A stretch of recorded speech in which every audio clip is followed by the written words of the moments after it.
dalka Kanada maxkamad ku taala magaalada Edmonton ee gobolka Alberta ayaa wiil Soomaaliyeed oo lagu magacaabo Cabdullaahi Yalaxow waxay ku xukuntay xabsi daa'in kadib dil uu u geystay wiil kale oo la oran jiray Xamse Maxamed sanadkii 2021 kiiskaasuna wuxuu soo socday muddo 3 sannadood haddaba xukunkan iyo saameyntiisa ayaa Duraan Xasan Yare wuxuu ka waraystay injineer Axmed Cali Muruux oo ah madaxa hay'ad u dooda xuquuqda waxbarashada iyo cadaaladda ee fadhigoodu yahay magaalada Edmonton. xabsidaa'inka lagu xukumay Cabdullaahi Yalaxow hadeer waa dhacdo hore u dhacday oo ka dhacday magaaladan Edmonton qaybteeda hoose ee koonfureed taasoo qolooyin Jamaican ah ay ku qabeen xafladaas ayaa waxaa tegay Xamse Cabdullaahi Yalaxow iyo nin la socday waxaa joogay ilaa dad 150 ilaa lagu qiyaasa 200 wax ka yar meeshaasay waxay ka dhacday dhacdada dadka ugu badan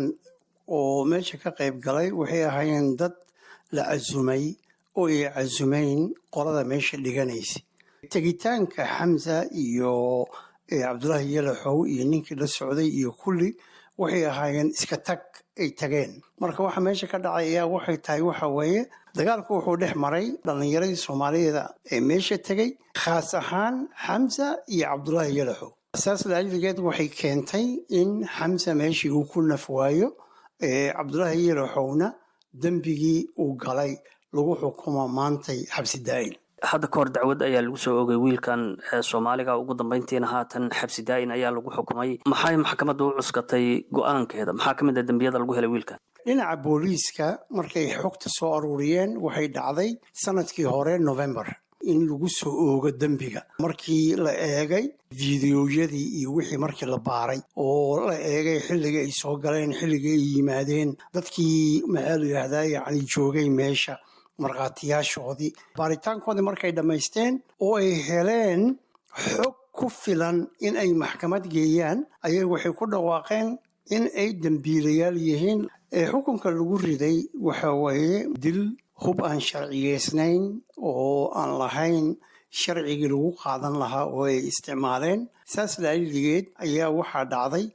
yacni kii ugu weynaa ayaa lagu xukumay darajadii ugu sarreysay xabsi daa'in mataqaana ayaa lagu xukumay xabsi daa'inkaasoo keenaya in Cabdullaahi Yalaxow uu xaq u leeyahay 17 sano kadib in uu weydiisto in yacni la dhegeysan karo arrintiisa dambi dhaafka ah xukunka noocan oo kale ah ma kii ugu horreeyay oo lagu rido qof Soomaali ah waa mise tan oo kale horay ay u dhacday maya maaha xabsiga dhalinyaro fara badan ayaa dambiyo badan oo saan oo kale ah gala marka waa dhib haysata ummadan Soomaaliyeed ama ha ku noolaadaan gobolkan ama ha ku noolaadaan gobolkaas kale Ontario waxayna ka timaadaa waxa weeye arrimahan loo yaqaano yacni afka ajnabiga gangiska taas marka waxay keentaa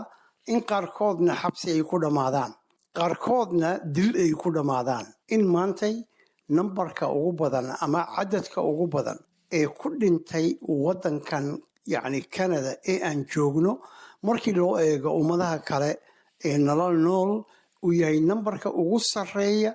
ee hal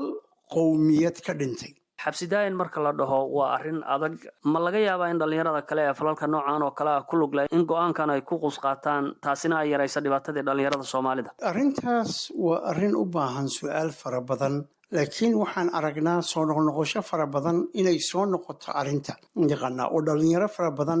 aysan weli ku qusqaadan yacni xukuumada saan oo kale ah ee dhacaya inaysan u arag yacni wax adag laakiin ay ku dhaqmaan inay sameeyaan wixii ninkan lagu xukumay oo kale mataqaanaa way dhacday marar fara badan xukunkii iyagoo og haddana in kuwo kale ay haddana mataqaanaa ku dhaqmaan yacni sharci darrada saan oo kale ah waa wax aad iyo aad u adag oo soo noqnoqonaya